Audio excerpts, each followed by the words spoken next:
इस वीडियो में हम बताने जा रहा हूँ गूगल पे एप्लीकेशन से अर्निंग कैसे करें।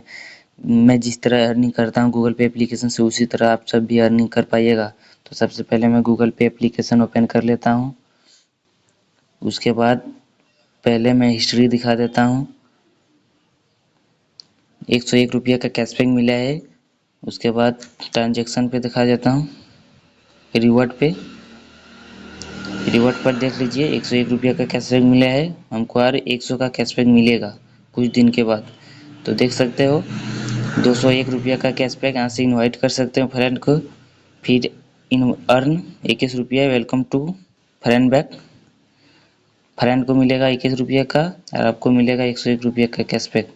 तो मेरे लिंक से डाउनलोड करिए गूगल पे एप्लीकेशन। वहीं से जाकर मैं टेलीग्राम लिंक में दे दिया हूँ, डिस्क्रिप्शन बॉक्स में भी दे दिया हूँ। तो जाइए वहाँ से डाउनलोड करिएगा, आपको भी मिलेगा 101 रुपये का कैशबैक, 202 रुपये का कैशबैक।